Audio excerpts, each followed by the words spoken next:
ادامه گفتارهای رادیوی فرهنگ.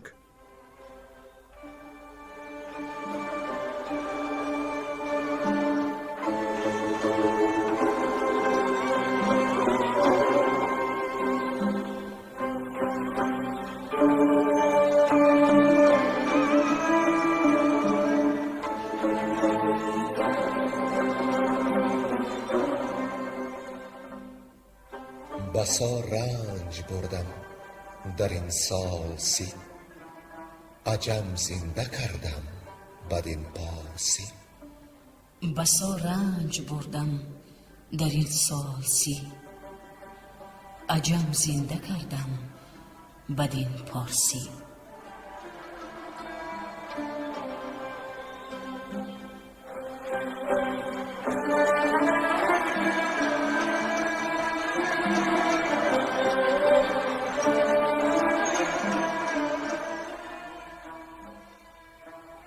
محفل ادبی به استقبال جشن هزاره شاهنامه بیزوال ابوالقاسم فردوسی. صدر محفل لایق شیرعلی.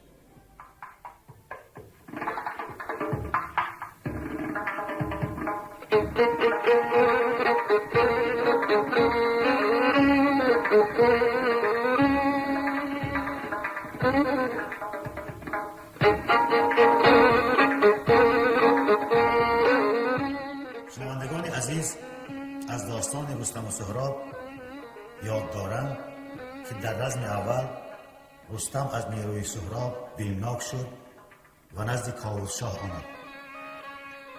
کاووس او را اطمینان داد که یزدان پاک مددگارش خواهد بود. رستم و سهراب بعد رزم نخستین یک شب را فراغت کردند و روز دیگر رستم به آوردگاه حاضر شد. از سوی دیگر سهراب آمد و به همان گفت که آن شیرمرد یعنی رستم به بالا از من کم نیست. برو کتف یالش به مانند من است، از پا و رکابش مهر مرا برمی انگیزد، چهره مرا به شرم می آورد. نشانهای مادر را در او می بینم، گمان می برم که او رستم است. اما همان گفت که رستم در کارزار چند بار با او رسیده است. رخش او به این اسب می ماند، اما پی و پخش او را ندارد. سپس سهراب خفتان رزم پوشید و خروشان به دشت جنگ آمد و خندان از رستم بپرسید که حالت شب چون بود، روز چون برخاستی و به پیکار دل بر چی آراستی؟ آیا بهتر نیست که پیاده با هم نشینیم، از جنگ جستن پشیمان شویم، زیرا دل من به تو مهر دارد. تو نامت را از من پنهان مکن، مگر نامور رستم زابلی نیستی؟ رستم به او گفت که من کودک نیستم، چون پیمانمان گوشتی گرفتن بود مرا از در فریب مبر. سهراب به او گفت که به مرد پیر یعنی به رستم دلسوزگی دارد تا جان در بسترش بدهد، اما حالا که در دست اوست به فرمان یزدان از دست می‌دهد.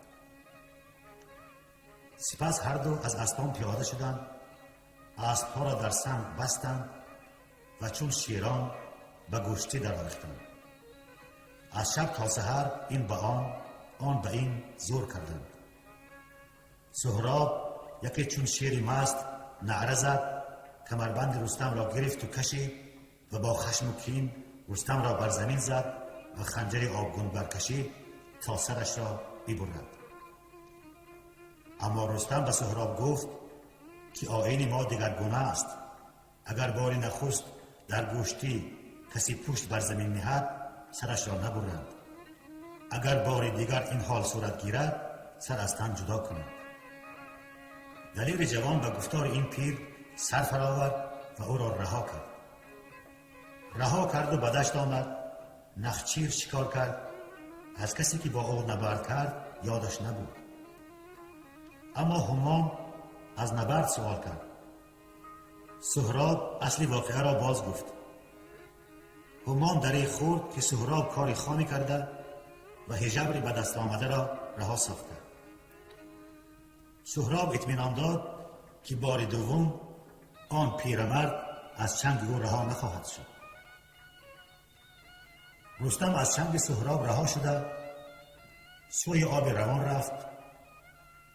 آب خورد و سر و تن بشست و نخست پیش جهان آفرین آمد و از او پیروزی و دستگاه درخواست کرد، زیرا او از آغاز کار از پروردگار چنین نیرو یافته بود.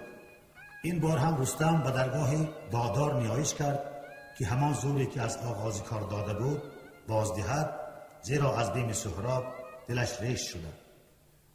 دادار همان نیروی و قدرت آغازین را به او باز داد.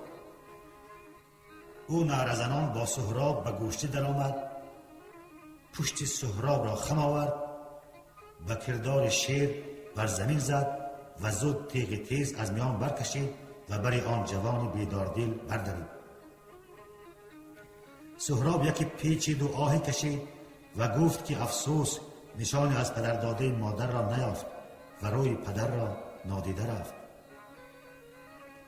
اگر کسی این نشان را نزد رستم برد و بگوید که سهراب کشته شده است، رستم کین او را خواهد گرفت. رستم چون این سخنهای واپسین شنید، جهان پیش چشمانش چیره شد و بیهوش افتاد.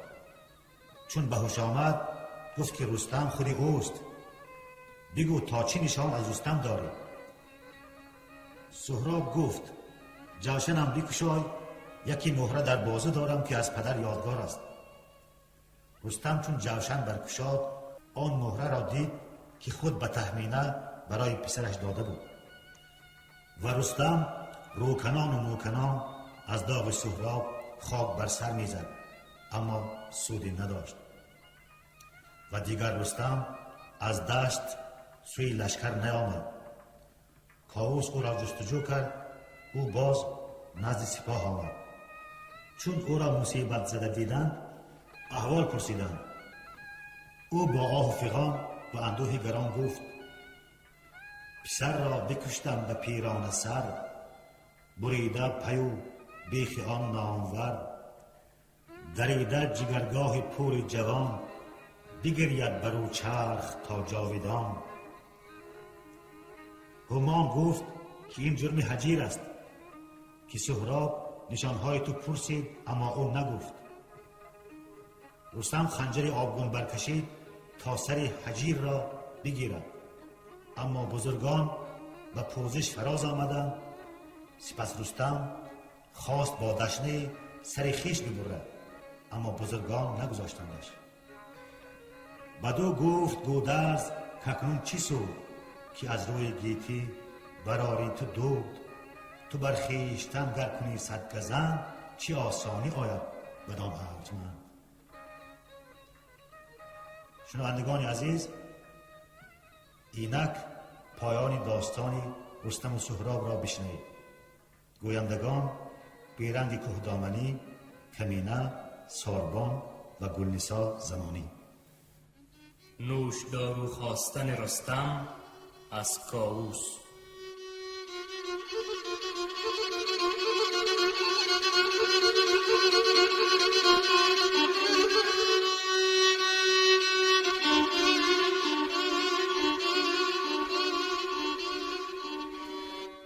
به گودرز گفت آن زمان پهلوان، که ای گرده با نام روشن روان، پیامی ز من سوی کاووس بر، بگویش که ما را چه آمد بسر. به دشنه جگرگاه پور دلیر، دریدم که رستم مماناد دیر. گرت هیچ یاد است کردار من، یکی رنجه کن دل به تیمار من. از آن نوشدارو که در گنج توست، کجا خستگان را کند تندرست. به نزدیک من با یکی جام می، سزد گر فرستی هم اکنون ز پی. مگر کو به بخت تو بهتر شود، چو من پیش تخت تو کهتر شود. بیامد سپهبد به کردار باد، به کاووس یک سر پیامش بداد. بدو گفت کاووس کز پیلتن، کرا بیشتر آب نزدیک من. نخواهم که او را بداید بروی، که هستش بسی نزد من آبروی. ولیکن اگر داروی نوش من، دهم زنده ماند یل پیلتن. کند پست رستم به نیرو تو را، هلاک آورد بیگمان مرمرا. اگر یک زمان زو به من بد رسد، نسازیم پاداش او جز به بد. شنیدی که او گفت کاووس کیست، گر او شهریار است پس توس کیست. کجا گنجدن در جهان فراخ، بدان فر و برز و بدان یال و شاخ. کجا باشد او پیش تختم به پای، کجا راند او زیر فر همای. به دشنام چندی مرا برشمرد، به پیش سپه آبرویم ببرد. چو فرزند او زنده ماند مرا، یکی خاک باشد به دست اندرا. سخنهای سهراب نشنیده ای، نه مرد بزرگ جهان دیده ای. کز ایرانیان سر ببرم هزار، کنم زنده کاووس کی را بدار. اگر ماند او زنده اندر جهان، بپیچند از او هم مهان و کهان. کسی دشمن خویشتن پرورد، به گیتی درون نام بد گسترد. چو بشنید گودرز برگشت زود، بر رستم آمد به کردار دود. بدو گفت خوی بد شهریار، درختی است حنظل همیشه به بار. به تندی به گیتی ورا یار نیست، همان رنج کس را خریدار نیست. تو را رفت باید به نزدیک اوی، که روشن کنی جان تاریک اوی.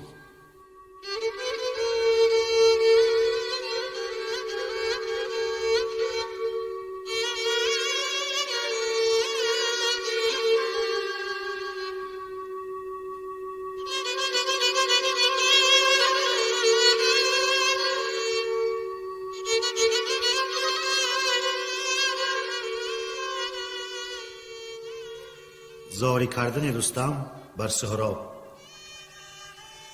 بفرمود رستم که تا پیش کار، یکی جامه آرد برش پرنگار. جوان را بر آن جامه زرنگار، بخواباند و آمد بر شهریار. گوی پیلتن سر سوی راه کرد، کس آمد پیش زود و آگاه کرد.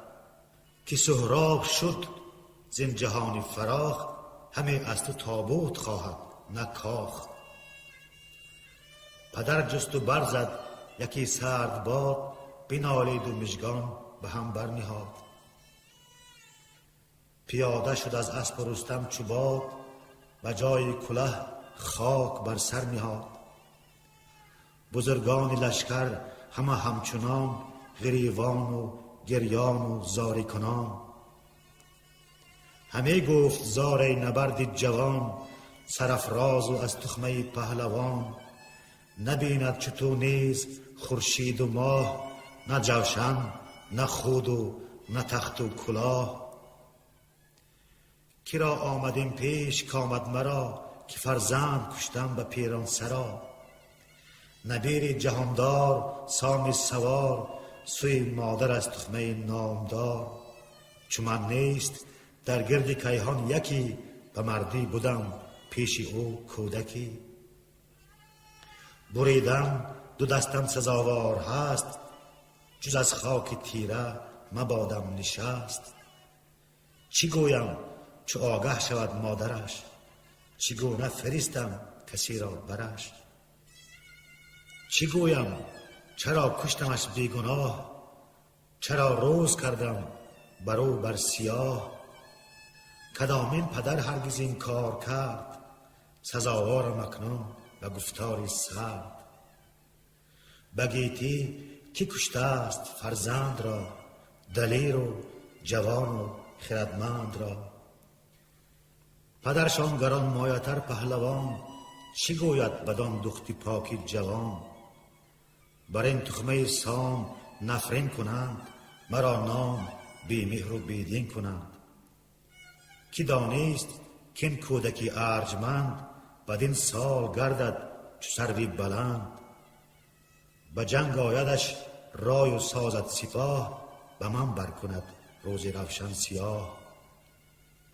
بفرمود تا دیبه خسروان، کشیدند بر روی پوری جوان. همی آرزو گاه و شهر آمدش، یکی تنگ تابوت بهر آمدش. از آن دشت بردند تابوتی اوی، سوی خیمه خیش بنهاد روی. به پرده سرای آتش اندر زدند، همه لشکرش خاک بر سر زدند. همان خیمه و دیبه رنگ رنگ، همه تختی پرمایه زرین پلنگ. بر آتش نهادند برخاست غو، همی کرد زاری جهانداری گو. جهان چون تو دیگر نبیند سوار، به مردی و گردی گهی کارزار. دریغان همه مردی و رای تو، دریغان رخ و برز و بالای تو. دریغ این غم و حسرتی جان گسیل، ز مادر جدا و از پدر داغ دل. همی ریخت خون و همی کند خاک، به تن جامه خسروی کرده چاک. بگفتا نکوهش کند زال زر، همان نیز رودابه پرهنر. که رستم به کینه بر او دست یافت، به دشنه جگرگاه او برشکافت. بدین کار پوزش چی پیش آورم، که دلشان به گفتار خویش آورم. چی گویند گردان و گردن کشان، چو زینسان شود نزد ایشان نشان. از این چون بدیشان رسد آگهی، که برکندم از باغ سروی سهی. همه پهلوانان کاووس شاه، نشستند بر خاک با او براه. زبانی بزرگان پر از پند بود، تهمتن به درد از جگر بند بود. چنین است کردار چرخی بلند، به دستی کلاه و به دیگر کمند. چو شادان نشیند کسی با کلاه، به خم کمندش رباید زگاه. چرا مهر باید همی بر جهان، چو باید خرامید با همرهان. چو اندیشه بود گردد دراز، همی گشت باید سوی خاک باز. اگر چرخ را هست از این آگهی، همانا که گشت است مغزش تهی. چنان دان که از این گردش آگاه نیست، به چون و چرا سوی او راه نیست. بدین رفتن اکنون نباید گریست، ندانیم فرجام این کار چیست. ز سهراب چون شد خبر نزد شاه، بیامد به نزدیک او با سپاه. بر رستم چنین گفت کاووسی کی، که از کوه البرز تا برگی نی. همی برد خواهد به گردش سپیر، نباید فکندن بدین خاک میر. یکی زود سازد یکی دیرتر، سرانجام بر مرگ باشد گذر.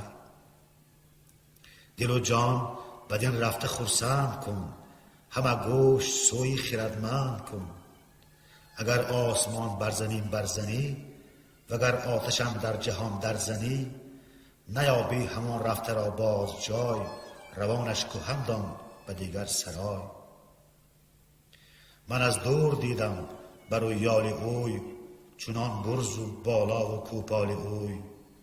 زمانه برانگیختش با سپاه، که ایدر به دستی تو گردد تباه. چی سازی و درمان این کار چیست؟ بدین رفته تا چند خواهی گریست. بدو گفت رستم که او خود گذشت، نشسته است همان در این پهن دشت. زی توران سرانند و چندی ز چین، از ایشان بدل در مدار ایچ کین.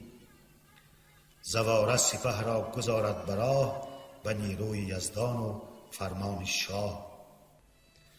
بدو گفت شاه گوی نامجوی، از این رزم اندوهت آید بروی. گر ایشان به من چند بد کردند، وگر دود از ایران برآوردند. دلی من ز دردی تو شد پر ز درد، نخواهم از ایشان به کین یاد کرد.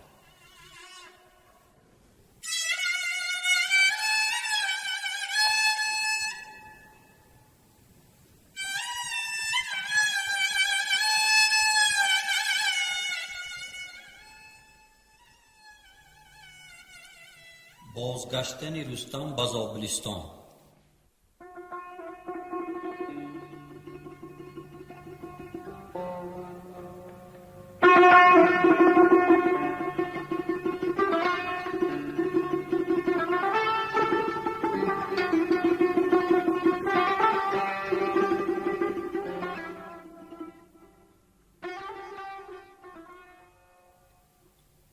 وز آن جایگه شاه لشکر بیران، به ایران خرامی رستم بمان. بدان تا زواره بیاید ز راه، بدو آگهی آورد زان سپاه. زواره بیامد سپیده دمان، سپه راند رستم همان در زمان. پس آنگه سوی زابلستان کشید، چو آگاهی از وی به دستان رسید. همه سیستان پیش باز آمدند، برنج و به درد و گداز آمدند. سپه پیش تابوت می راندند، بزرگان به سر خاک بفشاندند. بریده سمندی سرافراز دون، دریده همه کوس روی نخون. چو تابوت را دید دستان سام، فرود آمد از اسپ زرین لگام. تهمتن پیاده همی رفت پیش، دریده همه جامه دل کردریش. کشادند گردان سراسر کمر، همه پیش تابوت بر خاک سر. گرفتند تابوت او سر به زیر، دریغ آنچنان نامداری دلیر. تهمتن بزاری و پیش پدر، ز تابوت زردوز بر کرد سر. بدو گفت بنگر که سامی سوار، بدین تنگ تابوت خفته است زار. ببارید دستان ز دود دیده خون، بنالید با داوری رهنمون. تهمتن همی گفت که ای نامدار، تو رفتی و من ماندم خوار زار. همی گفت زال این کاری شگفت، که سهراب گرزی گران برگرفت. نشانی شدن در میانی میهان، نزاید چو او مادران در جهان. همی گفت و مژگان پر از آب کرد، زبان پر ز گفتار سهراب کرد. چو آمد تهمتن به ایوان خویش، خروشید و تابوت بنهاد پیش. چو رودا به تابوت سهراب دید، دو چشمش روان جوی خوناب دید. همی گفت زار ای گوی سرفراز، زمانی ز صندوق سر برفراز. بزاری همی مویه آغاز کرد، همی برکشید از جگر باد سرد. که ای پهلوان زاده بچه شیر، نزاید چو تو زورمندی دلیر. به مادر نگویی همی راز خویش، که هنگام شادی چه آمد پیش. به روز جوانی به زندان شدی، بر این خانه مستمندان شدی. نگویی چه آمد پیش از پدر، چرا بردریدت بدین سان جگر. فغانش ز ایوان به کیوان رسید، همه زار بگریست هر کان شنید. به پرده درون رفت با سوگ و درد، دلش پر ز درد و رخش پر ز گرد. چو رستم چنان دید بگریست زار، ببارید از دیده خون بر کنار. تو گفتی مگر رستخیز آمده است، که دل را ز شادی گریز آمده است. دیگر باره تابوت سهراب شیر، بیاور پیش مهانی دلیر. از آن تخته برکند و بگشاد سر، کفن زو جدا کرد پیشی پدر. تنش را بدان نامداران نمود، تو گفتی که از چرخ برخاست دود. هر آن کس که بودند پیر و جوان، زن و مرد گشتند همه بی‌توان. همه رخ کبود و همه جامه چاک، همه دل پر از درد و سر پر ز خاک. همه کاخ تابوت بود سر به سر، غنوده به صندوق در شیر نر. تو گفتی که سام است با یال و سوفت، غمین شد ز جنگ اندر آمد بخفت. بپوشید بازش به دیبای زرد، سری تنگ تابوت را سخت کرد. همی گفت اگر دخمه زرین کنم، ز مشکی سیه گردش آگین کنم. چو من رفته باشم نماند بجای، وگر نه مرا خود جز این نیست رای. یکی دخمه کردش چو سمی ستور، جهان زیزاری همی گشت کور. تراشید تابوتش از عود خام، برو برزده بند زرین ستام. بگیتی همه بر شدین داستان که چون کشت فرزند را پهلوان.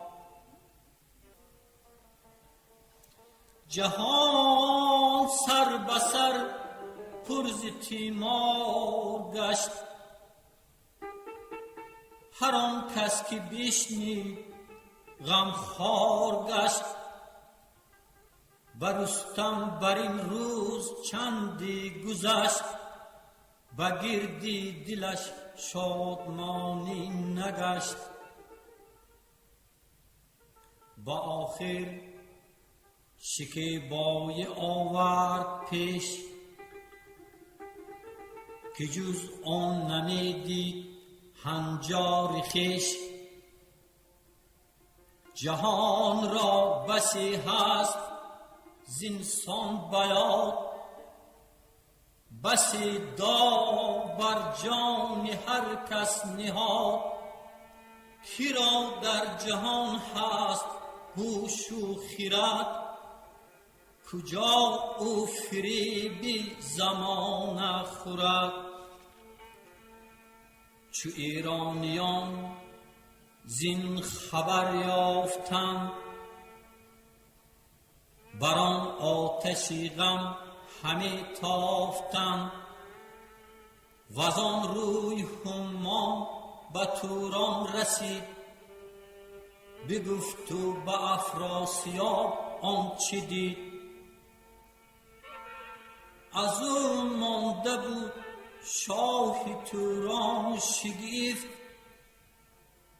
وز آن کار اندازه اندر گرفت.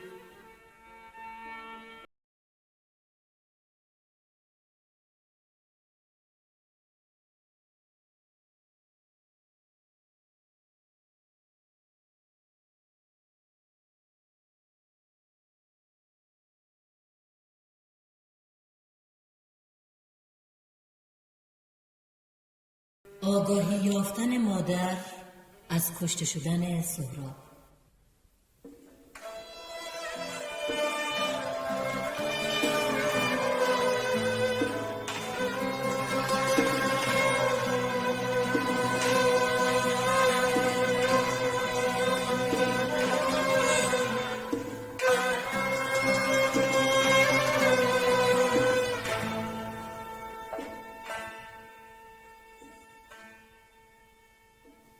غریو آمد از شهر توران زمین، که سهراب شد کشته بر دشت کین. خبر زو به شاه سمنگان رسید، همه جامه بر خویشتن بردرید. به مادر خبر شد که سهراب گرد، به تیغ پدر خسته گشت و بمرد. بزد چنگ و بدرید پیراهنش، درخشان شد آن لعل زیباتنش. برآورد بانگ و غریو و خروش، زمان تا زمان زو همی رفت هوش. مر آن زلف چون تاب داده کمند، به انگشت پیچید و از بن بکند. روان گشته از روی او جوی خون، زمان تا زمان اندر آمد نگون. همه خاک تیره به سر برفکند، به دندان ز بازوی خود گوشت کند. به سر برفکند آتش و برفروخت، همه موی مشکین به آتش بسوخت. همی گفت که ای جان مادر کنون، کجایی سرشته به خاک و به خون. دو چشمم به ره بود گفتم مگر، ز سهراب و رستم بیابم خبر. گمانم چنان بود گفتم کنون، بگشتی به گرد جهان اندرون. پدر را همی جستی و یافتی، کنون با آمدن تیز بشتافتی. چه دانستم ای پور کاید خبر، که رستم به خنجر دریدت جگر. دریغش نیامد از آن روی تو، از آن برز و بالای و بازوی تو. از آن گردگاهش نیامد دریغ، که ببرید رستم به برنده تیغ. بپرورده بودم تنش را به ناز، به رخشنده روز و شبان دراز. کنون آن به خون اندرون غرقه گشت، کفن بر تن پاک او خرقه گشت. کنون من کرا گیرم اندر کنار، که خواهد بودن مرا غمگسار. کرا خوانم اکنون به جای تو پیش، کرا گویم این درد و تیمار خویش. دریغا تن و جان و چشم و چراغ، به خاک اندرون مانده از کاخ و باغ. پدر جستی ای گرد لشکر پناه، به جای پدر گورت آمد به راه.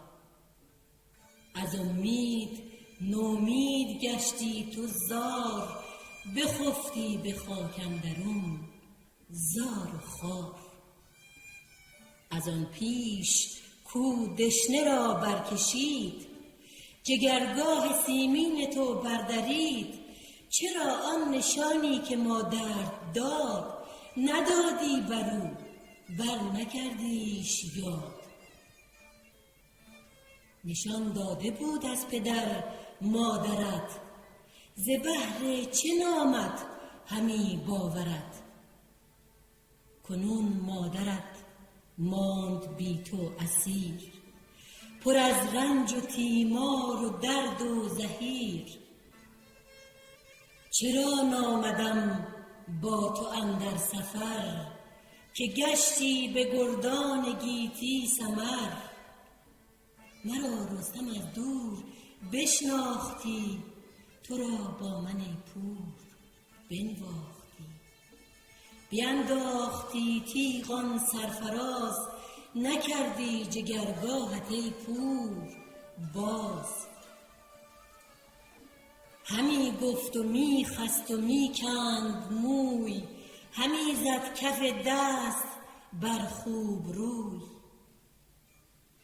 ز بس کو همی شیون و ناله کرد، همه خلق را چشم پرژاله کرد. بر این گونه بیهوش بیفتاد و پست، همه خلق را دل برو بر بخست. بیفتاد بر خاک چون مرده گشت، تو گفتی همی خونش افسرده گشت. به هوش آمد و باز نالش گرفت، بر آن پور کشته سگالش گرفت. ز خون جگر کرد لعل آب را، بیاورد آن تاج سهراب را. همی زار بگریست بر تاج و تخت، همی گفت ای خسروانی درخت. بیاورد آن جرمه بادپای، که در روز روشن بدو بود رای. سر اسب او را به بر در گرفت، بمانده جهانی بدو در شگفت. گهی بوسه زد بر سرش گه به روی، ز خون زیر سمش همی راند جوی. ز خون مژه خاک را کرد لعل، همی روی مالید بر سم و نعل. بیاورد آن جامه شاهوار، گرفتش چو فرزند اندر کنار. بیاورد خفتان و درع و کمان، همان نیزه و تیغ و گرز گران. بیاورد زین و لگام و سپر، لگام و سپر را همی زد به سر. کمندش بیاورد 80 یاز، به پیش خود اندر فکندش دراز. بیاورد آن جوشن و خود اوی، همی گفت که ای شیر پرخاشجوی. همی تیغ سهراب را برکشید، فش و دم اسپش ز نیمه برید. به درویش داد این همه خواسته، زر و سیم و اسپان آراسته. در کاخ بربست و تختش بکند، ز بالا در آورد و پستش فکند. در خانه ها را سیه کرد پاک، ز کاخ و رواقش برآورد خاک. فروهشت جایی که بود جای بزم، از آن بزمگه رفته بودش به بزم. بپوشید پس جامه نیلگون، همان نیلگون غرق گشته به خون. به روز و به شب مویه کرد و گریست، پس از مرگ سهراب سالی بزیست. سرانجام هم در غم او بمرد، روانش بشد سوی سهراب گرد. چونین گفت بهرام نیکو سخن، که با مردگان آشنایی مکن. نه ای در همه ماند خواهی دراز، بسیجیده باش و درنگ مساز. به تو داد یک روز نوبت پدر، سزد گر تو را نوبت آید بسر. چونین است و رازش نیامد پدید، نیابی بخیره چه جویی کلید. در بسته را کس نداند گشاد، بدان رنج عمر تو گردد به باد. ولیکن که اندر گذشت از قضا، چونین بود قضا از خداوند ما. دل اندر سرای سپنجی مبند، سپنجی نباشد بس سودمند. از این داستان روی برتافتم، به کار سیاووش بپرداختم. یکی داستان است پر آب چشم، دل نازک از رستم آید به خشم.